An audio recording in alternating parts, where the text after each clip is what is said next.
All right, Aztec fans, what's going on? John Schaefer with you. It is the wrap-up show. Have about 45 minutes or so. Just wrapped up John and Jim on San Diego Sports 760, as you can kind of see with the background. And my wife is at a dinner right now with my 5-year-old son. So I figured I had about 45 minutes or so, and there's a lot to react to. So make your way in, whether you're here live or on replay, and let's react to it together. As Wayne McKinney III is the newest Aztec. Seeming like a sizable addition for Brian Dutcher coming over from USD. So we'll get into that. Really, all of the additions over the last, let's say, week or so, plus some of the subtractions on their way out in the portal as we look ahead to 2024-25. So as you make your way in, if you wouldn't mind subscribing, maybe it's your first time here. If you wouldn't mind subscribing, I would appreciate it. This is a channel that has not been around for a year at this point. So if you wouldn't mind subscribing, I would appreciate it. We talk Aztecs football and basketball, San Diego State news, and obviously Mountain West as well. So if you are here, please subscribe, smash the like button for me if you wouldn't mind. You can follow me on X at John Schaefer, and appreciate the super chats. I'll try to get to as many comments as I can here tonight. Try to be interactive with the channel. If you want to make sure I see your comment, if you want to support the channel, you can click the $ below the chat box. But we'll start again with Wayne McKinney III, who comes over from USD, a product of Coronado High School, local product, leaving USD for San Diego State. It's really an incredible story that really wouldn't have happened if not for opportunities that have presented themselves here in the portal. We know about all the movement around college basketball, right? There's roughly 2,000 players in the portal. San Diego State has seen its fair share of movement here in the last, week or two as well. We know about the departures, Micah Parrish and Lamont Butler. We learned about Elijah Saunders here within the last week as well. San Diego State complementing its class of Nick Boyd and Jared Coleman-Jones with, again, the newcomer Wayne McKinney III. It feels like the right fit, and there's so many reasons as to say that. I heard Dave Velasquez today with Darren Smith right here on San Diego Sports 760. We had Mark Ziegler on within the last hour or so as well on San Diego Sports 760 and John and Jim. And, Dave Velasquez said something about Wayne McKinney. I mean, he spoke very highly about him. And he said, we're not going to ask him to be Lamont Butler, right? Lamont Butler is unique into himself. He had obviously an unbelievable career on the Mesa, but we're going to look for Wayne McKinney to be Wayne McKinney. And that has been really successful to this point in his college career.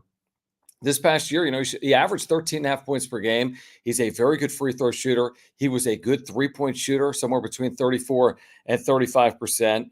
He's a good passer. He's a good defender. So he has a skill set that San Diego State has been well aware of for years. Talking to Mark Ziegler, within the last 30 minutes, saying that San Diego State was high on McKinney coming out of high school, but they kind of already had that player in Butler who was a year older than McKinney. But it's funny how things sometimes work. And McKinney remained at USD, wanted to stay in San Diego. Butler left for Kentucky, and that presented this opportunity for Wayne McKinney III. He also said he's going to bring something that San Diego State maybe lacked a year ago, and it's not really a knock on the players that they had on the team, and everyone leads in different ways. And, of course, the Aztecs made it all the way to the Sweet 16 last year. But he said McKinney's a leader, right? He's a captain. He's someone that has been through the battles, right, on and off the floor. And he's someone that kind of relishes that role. I saw in the article that Mark published today in the Union Tribune that McKinney said, I'll do anything. I just want to win, right? I want to be a team guy and I want to win, which reminds you of so many Aztec players in the past and the present that they're putting winning above individual accolades. And I'm thinking that when I talked to Nick Boyd on the radio earlier this week, and he said, NIL, sure, it's nice. But at the end of the day, I want to be in the right spot and I want to win. And that's why he elected to choose San Diego State. You have Jared Coleman-Jones, who spoke about his desire to win. So I think when you bring that group in to a group that obviously is built on this winning culture, there's a lot to like. And then there's the freshman class as well that we can get into as well. But again, I think if we're going to be honest, obviously Aztec fans never wanted to lose Lamont Butler, right? He's one of the most remarkable players, I think that is the right word, in the history of San Diego State athletics, right? His legacy is going to live on for forever in the program, and he's going to finish his college career at Kentucky, and is such his choice, right? That's his opportunity in this new transfer portal NIL era. And what it has created is opportunities, and that's exactly what San Diego State, Wayne McKinney III have taken advantage of. And, I will say this about the roster that is not finished. We'll get into what they can still possibly do, because with Elijah Saunders gone, they do have that additional scholarship, and it'll be interesting to see what type of player they use it on. Are you looking for a 4 to replace Elijah Saunders? Are you looking for more of a wing that can play multiple positions, that can really shoot the 3 ball? Do you need to have that 6'8", 6'9" size and the physicality, like that weight that Elijah had, like that big, strong body, where he could, rebound inside, but he could also shoot outside? Or could you potentially go with someone that's able to do a little bit of everything and be more of a wing player at 6'6", 6'7", something that Mark Ziegler was talking about earlier today on John and Jim? But I mean, you begin to look at, and I know we got plenty of time before the start of the basketball season. Shoot, it's only been a month since the season ended, essentially. But you got to like the possibilities that Brian Dutcher is going to have at his disposal. He's got pieces back. He has the Reese Waters and the Miles Birds and the BJ Davises and the Miles Heidi's and Magoon Gwath, who we can get into. And then he complements it with these 3 additions that we've been talking about.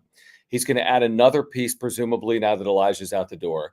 And he's got a really highly coveted freshman class, and in listening to Dave Velasquez earlier today with Darren Smith, that has a chance to contribute from day one. Now, to what level, we'll find out. But Farrell Compton is a massive recruit, right? Top 100 caliber player nationally. Taj DeGorville is a huge recruit for San Diego State, the guard. David Majak, we'll see, gives the Aztecs a ton of size in the future. Will he be ready to play from day one is obviously a question, but something that can absolutely contribute down the road. But you have freshmen that may have an opportunity to contribute from day one, whether it's DeGorville or Compton. Does Compton now have more opportunities without Elijah Saunders? That's absolutely a possibility. And then how do you put it all together? And that's what's somewhat unique about this upcoming season as opposed to previous seasons. And it maybe speaks more to the era that we're in, this transfer portal NIL era, where you have movement. So you're going to be less likely to return 8, 9, and you're going to be more likely to return 4, 5.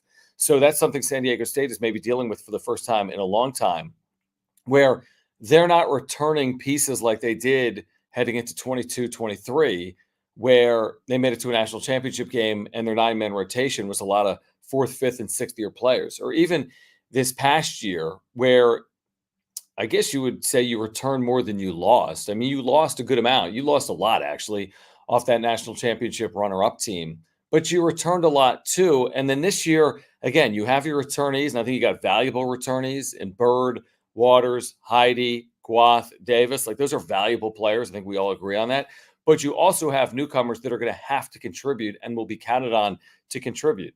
Jared Coleman-Jones, Nick Boyd, Wayne McKinney III, Farrell Compton, DeGorville, and whomever they add for Elijah Saunders. But if nothing else, it is intriguing and it is exciting. And I would say this to Aztec fans as well, that I think that there was this, there was this perception that San Diego State is losing out on players because of name, image, and likeness. And the truth is that no matter the NIL coffers around the country, there has been movement regardless, whether it's Kentucky, Kansas, Duke. Obviously, coaching turnover plays a role in that as well. But NIL does matter, and the Mesa Foundation Collective is making a difference, all right? So that's what I'm being told, that the Mesa Foundation Collective is making a difference. I pinned at the top of the chat a link to get to the Mesa Foundation if you want to play a small role in helping them reach this goal of theirs, because if they get this thing all the way to the number, they passed over 100,000 in donations today because of you guys, which is incredible. And it's not because one person made a $100,000 donation, and it's not because one business is going to put up $4 or $5 million. But San Diego State has had success despite the fact that there are other programs around the country with these huge NIL collectives, but they're carving out their own lane. And some of these players aren't going with NIL as their first priority, but it's still a priority. So if you want to contribute, this is what I would say tonight. If anyone wants to get involved tonight, maybe you haven't, or maybe you want to do it one more time, if you have the means. Wayne McKinney III wears the number 3. If you want to make a $30 donation, it's matched. That becomes $60. I think that would be pretty cool if Aztec fans, again, every little bit helps. And I'm being told that this matters. Again, it might not be the first priority for every single player on the Aztecs, but it does matter.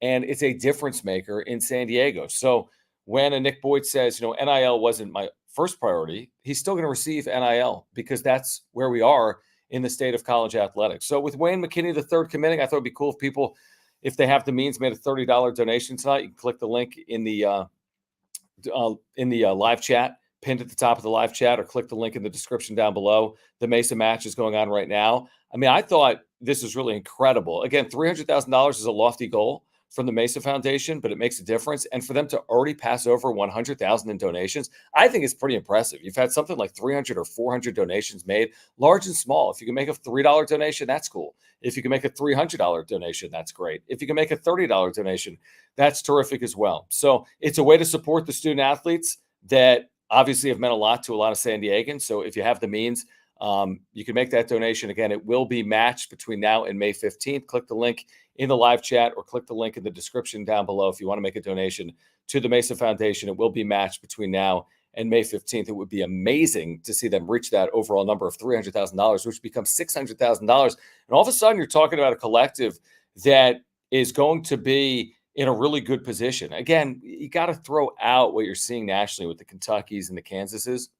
But when you compare it to programs in the Mountain West, other programs San Diego State is competing with on the recruiting trail, who knows if the Aztecs end up in this NIL tournament in Las Vegas that could also increase their coffers for their student athletes, but all of it plays a role. And I'm told that it is playing a role and a positive one right now for San Diego State men's and women's basketball. So again, the Aztecs have added Wayne McKinney III. I think that it's been a universally liked addition by Aztec fans, or not maybe universally, but a majority of Aztec fans seem pretty excited about that. I think people are really excited about Nick Boyd. I think if you watch the film on Jared Coleman-Jones, there's reason for excitement there. And now what do they do with this final spot? And that is intriguing because they're going to have options. And Dave Velasquez saying today, we're watching film. By the way, Brian Dutcher is going to join me tomorrow on John and Jim at 3:30. So if you want to listen in, San Diego Sports 760, iHeartRadio app, search for John and Jim 760. And you can find us on YouTube as well. Brian Dutcher will talk more to Dutch about this roster heading into next season, the role of the Mesa Foundation, and what he wants to do with the final scholarship as well.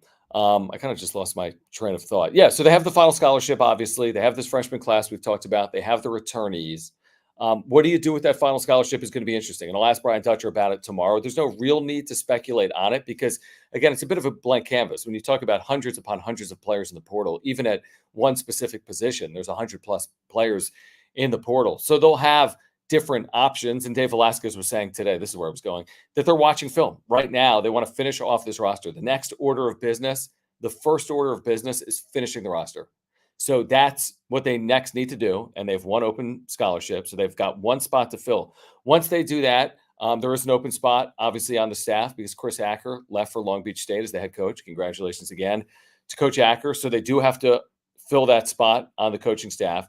And then I think a number of Aztec fans and those that cover the program like myself will turn their attention to non-conference scheduling, which takes on a huge role, although there's less games to schedule in the upcoming season because the Mountain West decides to go from 18 conference games to 20 conference games. I've been outspoken against that, but it is what it is, which means the non-conference arguably takes on more of a priority. It's more impactful because you have fewer opportunities in the non-conference, which means you've really got to get the schedule right. And of course, they've done such an amazing job with non-conference scheduling over the years. Brian Dutcher, Matt Soria on his staff, in putting the Aztecs in a position where they can build a resume where if they don't win the Mountain West regular season or tournament championship, they can still get in to the NCAA tournament as an at-large team.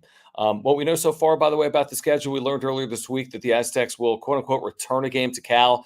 A lot of you were at the San Juan Capistrano game this past year. There'll be a game up at the SAP Center in San Jose between Cal and San Diego State. I think it might be part of a doubleheader, by the way. I think Stanford might be playing that day as well. I forget their opponent. So you have that game. Gonzaga, as part of a home and home, is scheduled to come to Viejas at some point in the upcoming 24-25 season.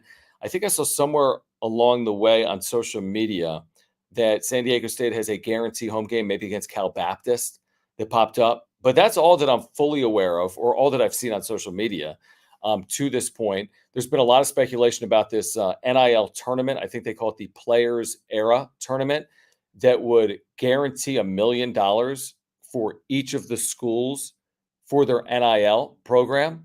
And then the winning school would get an additional $1 million on top. Now, that has not been finalized. It's been speculated on.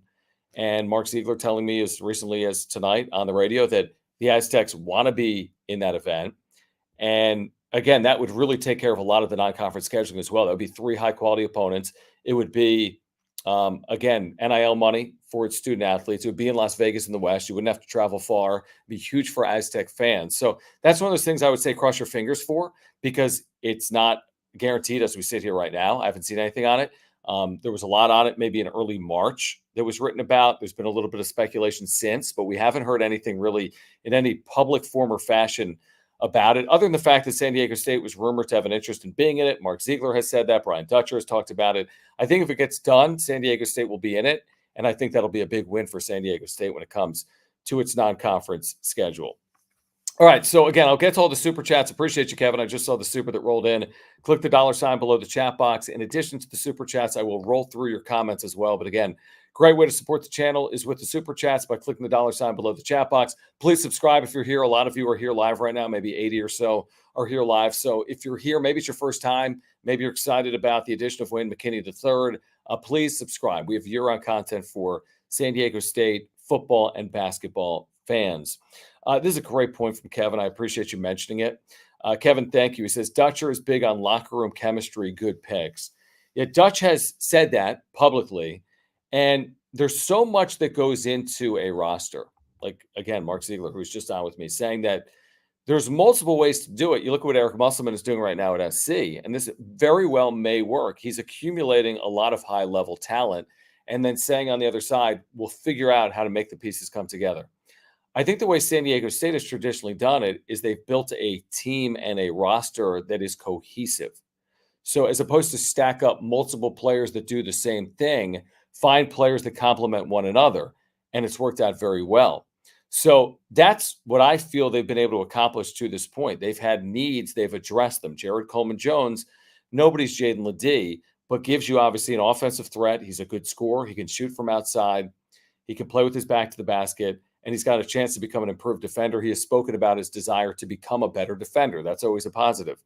Nick Boyd, remember, San Diego State was not a great three-point shooting team a year ago. Nick Boyd has shot something like 37 or 38% for his career. Has had 2 seasons where he shot 40% or better from beyond the arc. So I think Nick Boyd addresses some of that. Also, you have point guard losses in Butler and Trammell, and he's a guy that envisions himself as a true point. You lose Butler, and you add in McKinney, who has a comparable skill set. No one is the defender that Lamont Butler is. He's a top 1% defender. But it's unfair to compare the two players to each other. Wayne McKinney III is his own player and has an outstanding skill set. Lamont Butler, the same thing, has an outstanding skill set. And now without Elijah Saunders, how do you replace some of that production? You'll get some of it potentially from a Magoon Guav and a Pharaoh Compton and potentially others, but also potentially in the portal as well with a veteran wing. But I'm with you. It's beyond stars. It's beyond just last year production. It's about finding the right player who is the right fit and then making it fit in totality. And it's such a crucial part of it. Sometimes we lose sight of that.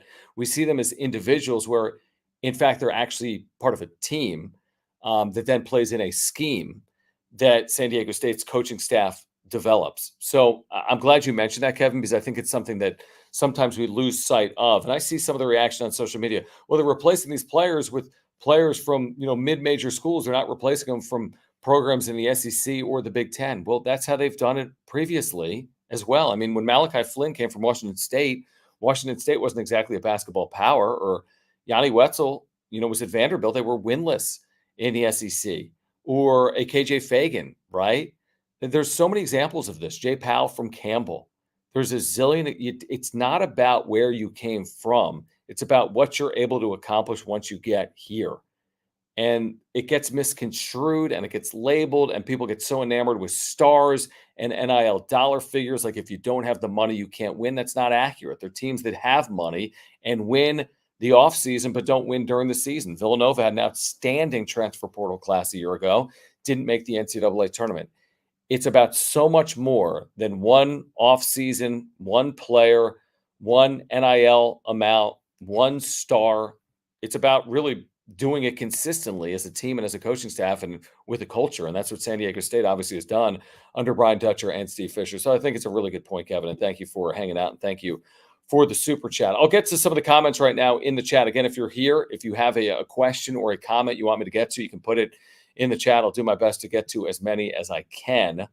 Earlier, Force Ghost Fabio saying, now we know why San Diego State plays USD, kind of facetiously saying that, obviously, with the smiley face. The funny thing is, Wayne McKinney has never played San Diego State because there was that back and forth, home and home for years and years and years, maybe a couple of decades.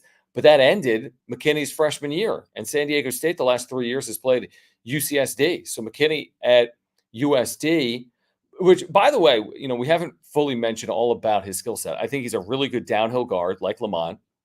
I think he's a good shooter, 34% from beyond the arc, or a little above that. He's got a propensity to make big shots. He had the ball in his hands a lot because he was one of the best players on USD over the last 3 years. He's hit buzzer beaters, right? He had 2 of them actually last year in tie games inside a final couple of seconds. So he's one of these guys that has a ton of experience, handles the ball a lot, and is asked to do a lot of things. And I think was asked to do a lot of things at USD. I think he led him in assists last year as well. Was a competent rebounder and was a very good scorer at 13.5 points per game. Let's see here. John, thank you. He says, love this pickup. Dog on defense. He can draw fouls and he gets the line a good amount. He shoots it well at the line. He says that's something Butler struggled with. Now need a wing who can shoot the three. It'll be interesting to see how they attack this final scholarship.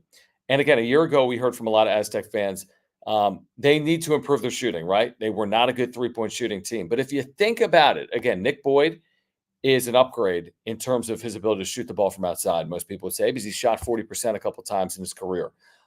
Again, McKinney has shot it at an above-average rate from outside the arc. I think Reese Waters for half a season showed that he's an elite shooter, and he's absolutely capable of being that player in 24-25 as well. Miles Bird just scratching the surface.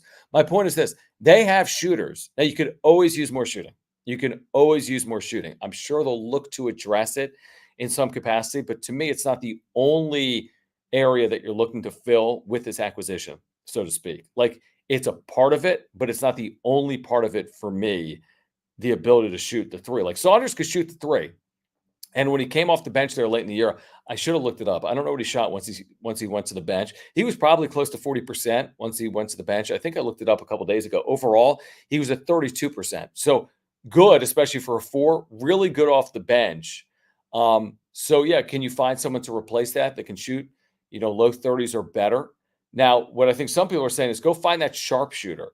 And maybe they do, or maybe they find someone that is, more like Elijah, or someone that plays, multiple roles and plays more positionless basketball that can play like the 2, 3, or 4 for you potentially. Steve, thank you. He says Dutcher and team continued their recruiting magic. Yeah, I think they've done really well. I mean, I don't know what more you could ask of Dutch and his staff in this era than what they've been able to accomplish, not just this offseason, but in the last like 2 or 3 off seasons.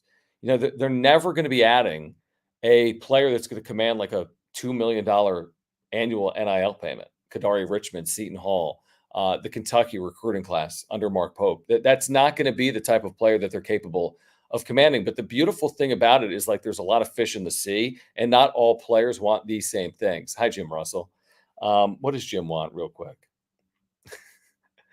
Not all players, want the same things. And while some might be motivated solely by NIL, and it's important, it can be critically important. It can be life-changing stuff. And they'll have, some players, that's their first priority. Other players, it's the development of their game, the chance to play professionally in Europe or in the G League or in the NBA. For others, a chance to continue their education. I mean, there's so many reasons that people have. You can't put them all in one box. So I think when you consider all of that, and when you consider that San Diego State is never going to have as much money as a Kentucky, I think they're doing about as much as you possibly can, considering the current circumstance that they're in, if that makes sense.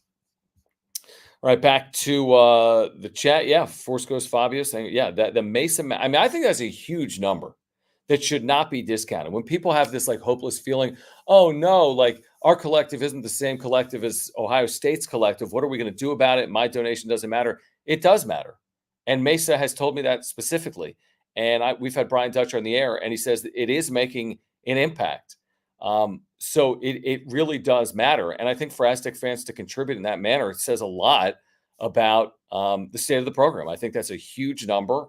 And will it get to $300,000 between now and May 15th? We'll find out. I think with people's help, it has a chance to do that. So again, I pin the link at the top of the chat or click the link in the description down below, and your donation will be matched through May 15th, whatever you're able to potentially give. Let me get back to the supers. Aztec J, thank you. He says, what do you think is the Mesa Foundation's retention versus attraction strategy? Can you follow up? I'm not exactly following that. Oh, I got you. Okay, like in terms of retaining the roster as opposed to adding to the roster. I don't know if that's the Mesa Foundation strategy as much as it's the strategy of Brian Dutcher and his staff. I mean, I think the collective goes hand in hand with the staff and how do they utilize the resources they have in name, image, and likeness. That's an amazing question. Right. Like, I think to your point, like, does a first-year player, and I'm completely speculating, does Farrell Compton, Taj DeGorville, do they receive the same amount in NIL as second-year players like Miles Heide and BJ Davis? And do they receive the same amount in NIL as third-year players like Miles Bird or not? And I don't know the answer to it. I think it's a very good question. And then how do those NIL payments compare to players coming into the program based on, their tenure, their class as well? I don't know the answer to that. I think a couple of years ago, the payments were equally distributed when San Diego State initially got into the NIL game. I don't know for certain if that was the case last year or not. I do know this: the payments went up substantially between year one and year two. And I also know this: they're expected to go up substantially because of your help between year two and year three. But I don't know exactly how it's utilized. It's a great point. It's like Brian Dutcher, you got to be a GM, and you almost have to be a GM with a salary cap because you have X dollars. And how do you allocate X dollars? I think it's a really good point. And I don't have the insight there. And again, I'll have Brian Dutcher on tomorrow. We might be able to ask a question or two related to that. And again, I appreciate the support with the super chat. And it's a really interesting conversation that, again, I think people kick around behind the scenes. And, I've probably asked about occasionally, but I think it's something that, probably should be discussed further. I'm sure Mark will write about that at some point as well. All right, let me get back to some of the comments that are rolling in here. Again, John Schaefer with you on the wrap-up show. I do want to tell you about our title sponsor here on the wrap-up show as well. Then I'll get back to the chat. My friend Eric Lanier at Higher Impact Financial. Guys, if you have any financial planning needs like retirement, taxes, short-term, medium-term, or long-term financial needs, then set up a free consultation with Eric Lanier. He will guide you through it all in 15 minutes. Free consultation about your financial future with my buddy Eric Lanier at Higher Impact Financial. He's an Aztec fan. He's based in Southern California. You can get all the information you need by clicking the link in the description down below. But if you're like me and you're not great with that, then let Eric help you. That's what he's done for me and my family. He can do it for you and your family as well. Get control of your financial future. Get in contact with Eric Lanier at Higher Impact Financial by clicking the link in the description down below. All right, back to the chat. Steve, thank you. Says Gonzaga and San Diego State are the big boys of the West and should play every year. The good news is, Steve, they are playing for a second consecutive year. I don't know if it'll be extended beyond that or not. Of course, they played at the Kennel this past year. The Aztecs won there, which is not easy to do. Gonzaga's won something like 95% of the games that they've played at the Kennel over the years. It'll be great to get Gonzaga back inside Viejas Arena. I was there in, I think, 2017-18 when the Aztecs beat Gonzaga, Brian Dutcher's first year as head coach. That was a great game and a really good win for the Aztecs. So, yes, that'll be a highly anticipated non-conference game. I'd love to see that series extended or played more often, especially on campus. That's pretty unique. You see a lot of non-conference neutral site high-level games, and I think the Aztecs are fans of that as well, and we'll play those games in the Los Angeleses and the Las Vegases and wherever else. But when you get a team like Gonzaga on campus, when you get a Power 5 opponent on campus, I know Gonzaga's not power, but they're power, then I think it's a win. I think it's a win for all parties. So I'm with you. I think that if we could snap our fingers and start a 10-year back and forth between Gonzaga and San Diego State, I think all parties would, all fans, I don't know about all parties, but all fans would be on board. Force Ghost, Fabio, thank you. He says, I'd like to play Grand Canyon every year, tough and local opponent. I don't know about that. I don't think a lot of Aztec fans agree with that for a couple of reasons, because Grand Canyon doesn't have either the perception or really truly the high-end payoff from a metric perspective that Gonzaga has. And that's with all due respect to Grand Canyon. It's a very good program that's had a lot of success with good resources, that has been in the NCAA tournament now a couple of times in the last 3 years. But the perception's a lot different when you go to the Kennel and don't win, as opposed to going to Grand Canyon and not winning.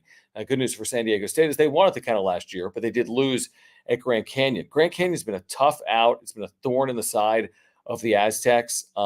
I don't know if that series will be continued or how often San Diego State would want to play it. To your point, they're in the West, and it's a quality opponent, top 75 type opponent. But with all that being said, is that your first order of business if you're San Diego State to take on Grand Canyon home and home? As difficult of a building as it is to play in there in Phoenix. Then again, Viejas, of course, is a difficult building to play in as well. That's an interesting conversation. What do you guys think? You want to see an extended series with Grand Canyon or not? I would think most Aztec fans, because of the lack of success against Grand Canyon, would say no. Kevin says, agreeing Gonzaga and Grand Canyon at least every few years. I'm all for Gonzaga. Grand Canyon, I hate to look at it this way, because it's like sometimes, we say, hey, how come San Diego State can't play whomever in the Power Five? And then part of me is like, you know what? If I'm going to play Grand Canyon, I want 2 for 1. I want 2 games of Viejas and 1 game of Phoenix. If that's a possibility, maybe I'd be more inclined to do it. But a home and home in this era, when those things are precious and you're playing 20 conference games, I'd probably look more towards a BYU, which is easier said than done now that they're in the Big 12, or one of these former Pac-12 schools, and or Gonzaga, before I looked at Grand Canyon. Luis, how are you? Thank you for being here. Johnny says the Aztecs desperately need a scoring ace. What do you guys think about this?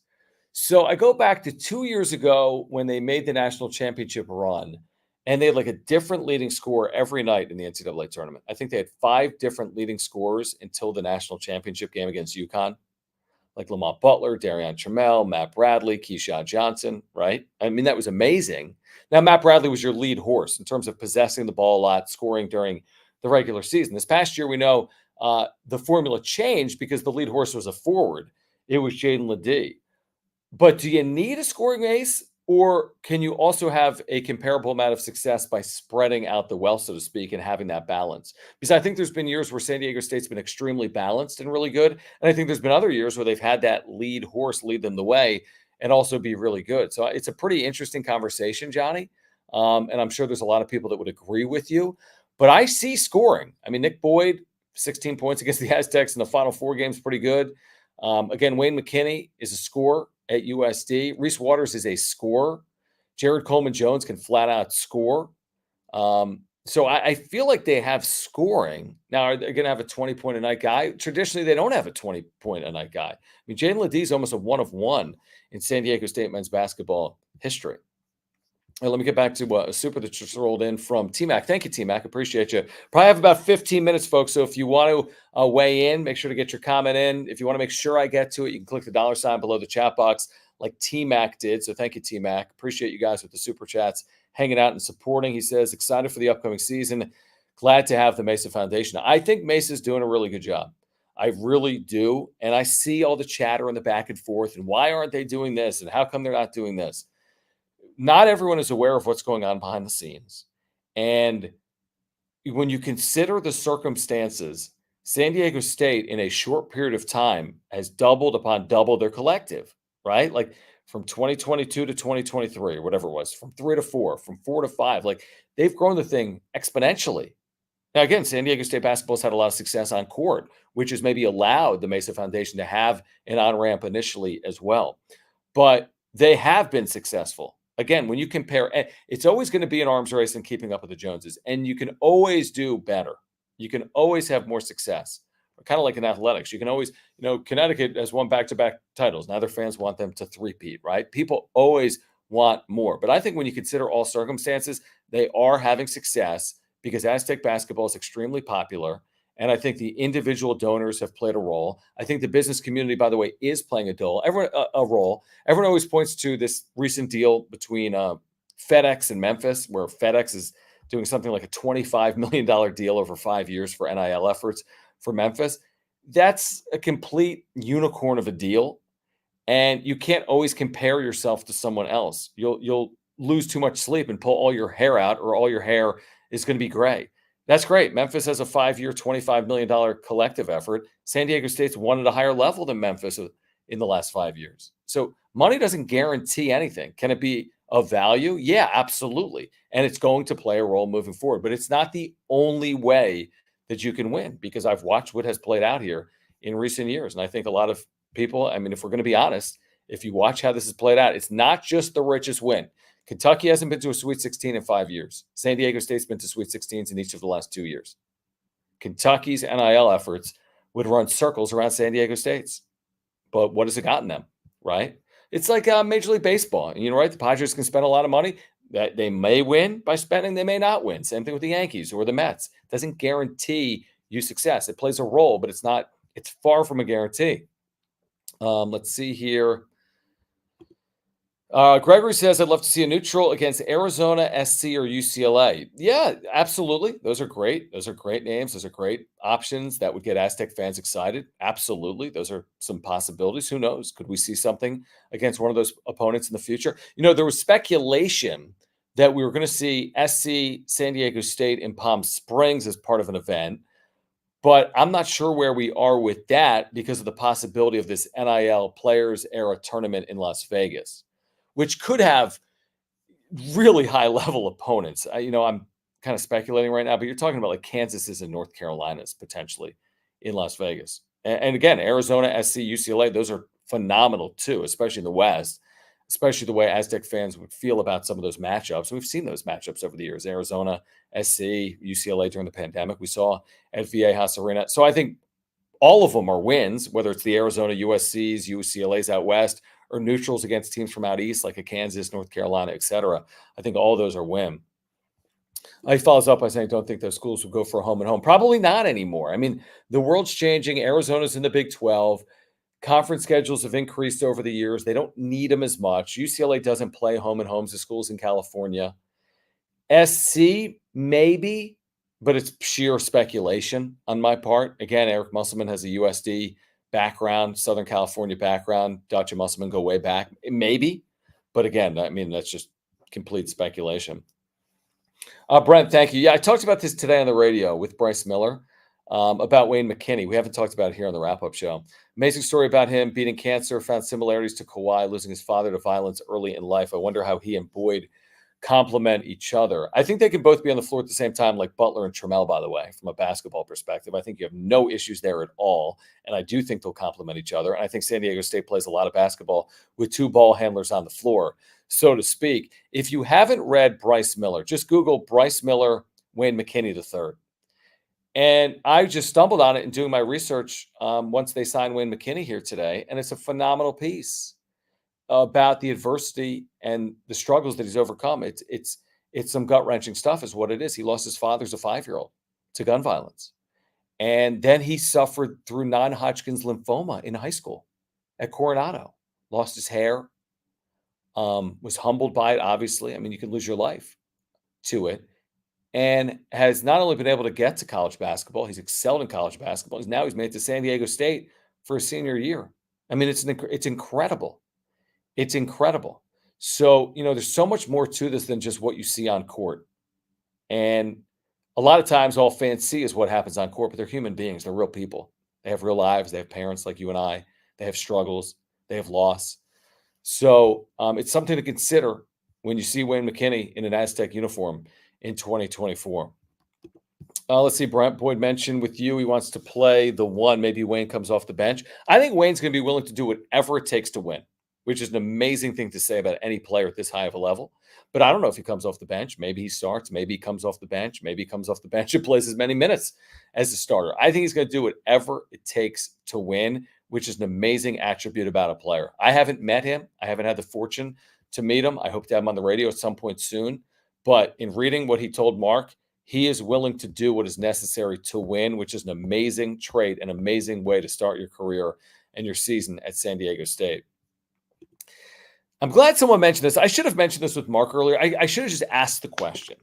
Now, again, you talk about some of the, I said earlier, like you're not going to land at San Diego State, seemingly, someone that is in the rankings in the transfer portal, top 5 player, John L. Davis, FAU. He's going to command $1 million. Kadari Richmond, Seton Hall, he's going to command $1 million plus, right? Amari Williams, Drexel transfer, goes to Kentucky. I mean, you're talking big, big money. But what's interesting about Arthur Kaluma, okay, that's Adam Seiko's brother, right? He played at Creighton. Creighton beat San Diego State when he was a freshman, then lost to the Aztecs in the Elite Eight. Amazing stories in itself. And, he went to Kansas State last year.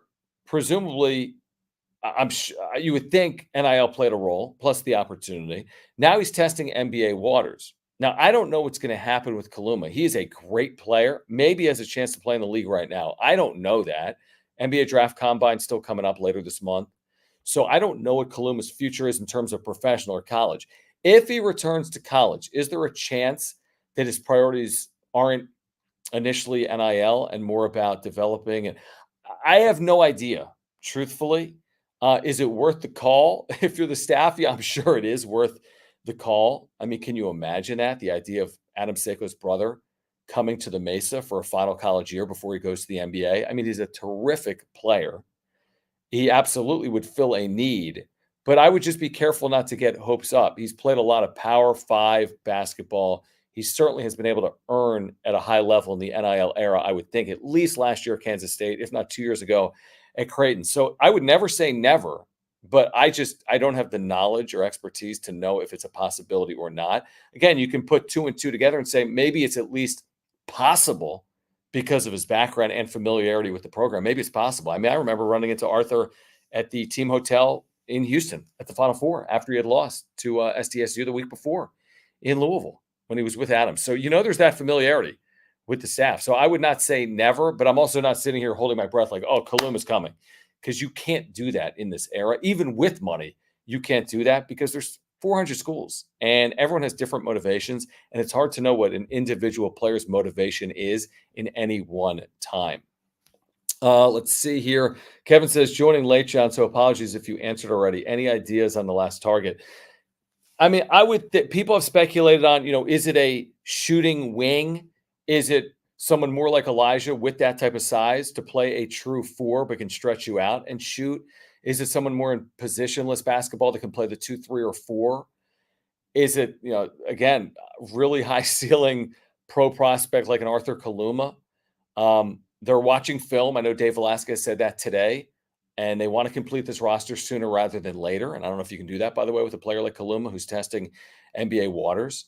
So, no, if I'm being fully honest here, and we'll talk to Brian Dutcher tomorrow. He's going to join me at 3:30 on John and Jim. And I'll ask that question. I'll ask what type of player that they are looking for.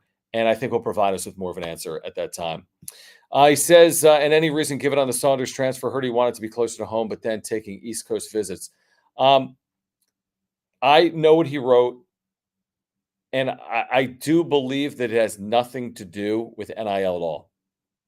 So, again, before we put all these people in boxes and say we know, we don't all know. And these are not, Dave Velasquez said today, they're not related at all whatsoever. Micah Parrish, Lamont Butler, Elijah Saunders are all unique, all have different motivations. And that's straight from the coaching staff. They're all unique. So this is not because San Diego State does not have the collective of Virginia or Clemson or wherever he's visiting or Washington. It's just not. So I don't know the exact reason, but for those that think the sky's falling because it's about the collective, it is not related to the collective. And by the way, they retained a lot of undergraduates. This is the only undergraduate they've lost in the NIL portal era. So put 2 and 2 together there. It's not like this is commonplace. This is the aberration, is what it is. I wish him well. I wish all these players well. You can't fault anyone that's played a role in San Diego State's success. And you understand they have more options today than they've ever had. And if you had an opportunity, I'm not saying you, Kevin, but I'm saying if we had an opportunity to earn at a high clip and you had a short career and you don't know if you're going to have a 20-year career, and sports are different than careers. You don't have 40-year sports careers like, you and I may have as professionals. So you got to strike sometimes when the iron is hot. But this is not, I've been told, related to name, image, or likeness. Let me get to this from Gefilte Fish. Thank you, Gefilte. He says, what does JCJ bring to the table? I think he brings a terrific offensive skill set. Watch his highlights. I've tweeted them out. I think he's a really skilled offensive player. He can shoot the three ball. He shot it a lot like Jaden. He doesn't take a ton of them, but he shoots it at 40% or above 40%. And he shot the exact same number as Jaden. So he can stretch you out a little bit with that. He's got a good mid-range game. He's an excellent passer. He can play back to the basket. He's a very good rebounder. And I think he has expressed a desire to get better at the defensive end. Little known fact, I talked about it. I think Mark Ziegler wrote about it, so it's not little known. His brother played football at San Diego State for a year or two, I think in 08 or 09. So there's that familiarity. I think a desire to get better, to win as well. But I think you're going to be looking at a really skilled offensive five. Not Jaden LeDee, because nobody is Jaden LeDee. I think he'll do other things. I think he'll be different than Jaden. But I do think he'll be a bit of a focal point on the offense because of his ability to score the basketball. Like, he's got an ability to score at all three levels. He can shoot from outside. I've seen his mid-range game, and he can absolutely score inside as well. So I think it starts with his offense and his rebounding. And I would expect he plays good minutes for San Diego State this upcoming season. Mark, thank you. He says, I would like to get a thumper down low, rebounding machine like that big from Grand Canyon last year. See, that's interesting, Mark, as well, because a lot of Aztec fans prioritize, they said, we need a sharpshooter. But also a year ago, where San Diego State was a good rebounding team, if you look at the overall numbers, Aztecs were like +5 rebounds per game, I think, heading into the UConn game, where, UConn was whatever, plus 20-something rebounds in that game. But, it's a fair point. Sometimes you get enamored with like the offense, but then you forget about the difference between winning and losing a lot last year was rebounding, some second chance opportunities for opponents in close games. Would you prefer to go with that physical rebounding specimen over that knockdown shooter, knowing that inevitably San Diego State will find itself in close games, and the way to win close games is maybe more so with an extra rebound than it is by making an extra three? So that's why I feel like there's probably multiple ways to look at this, and there's probably why they're looking at a lot of players to potentially fill out the roster. It's important. It is. I mean, Elijah Saunders was an important piece, not just because of what he did on floor, but he would have been a third-year player. So that is a loss. I mean, he's part of your identity and culture. He can speak to some of the newcomers. And now you don't have that, but you do have Reese, and you do have Miles, and you do have Heidi and Davis and Guath that have all been here. They've all been here. So, yeah, they don't have to say – it's not the fifth-year Aztec, sixth-year Aztec, and it's the first time in a long while you can say that. But it's a new world. There's no fifth-year Kentucky Wildcats. There's no third-year Arkansas Razorbacks. There's no third-year USC Trojans. And on and on and on it goes, because that's just the era that we're in. So it's a new normal is what it is. And you may not like it, but it's where we are. And I don't know if it'll remain like this forever or not. It may change. There may be NIL contracts. Maybe there's contracts where players sign 2-year commitments. I have no idea what the future looks like. I don't think it'll be as Wild West as this for forever. I don't think this is sustainable. I don't think a collective in Kentucky can go from 5 million to 15 million to 50 million, and they're spending more than the Oakland A's are on their roster. But what do I know? I mean, maybe it is a possibility. I suspect it's not, and I suspect we're in a period of time where we'll look back and say, wow, that was unbelievable. And at some point, there'll be some restrictions put in place. I don't know when or how.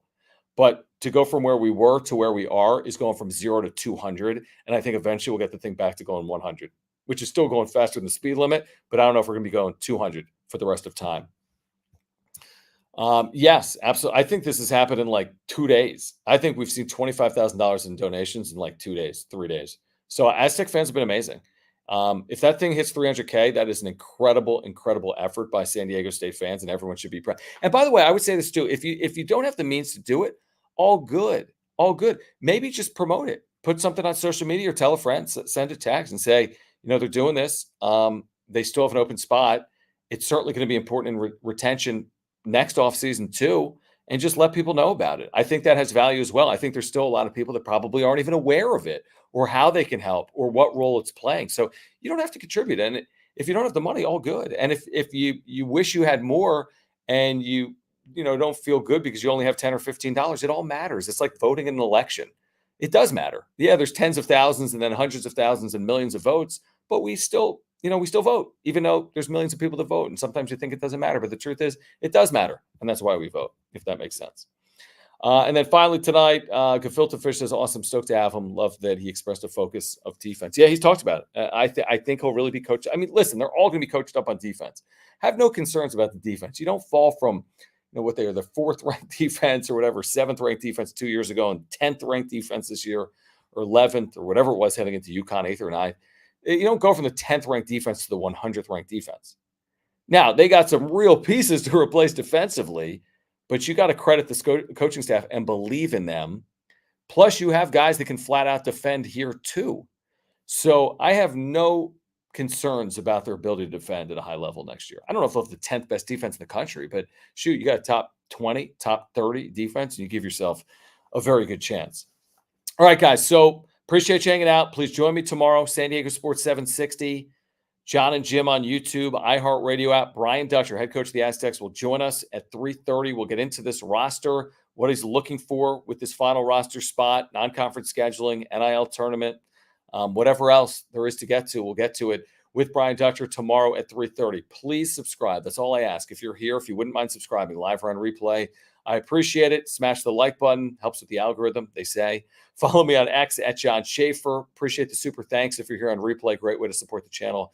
Click the $ below the chat box. You can become a member as well if you'd like to support the channel. And I do want to thank Eric Lanier at Higher Impact Financial. If you have a financial planning need, he can help you with a free 15-minute consultation. He supports the channel, supports the Aztecs, lives in Southern California. Click the link in the description down below. And again, that Mesa match campaign is going on right now. You can click the link in the description down below. Wayne McKinney is the newest Aztec. My name is John Schaefer. Thanks, guys. You've been watching the Wrap-Up Show presented by Higher Impact Financial.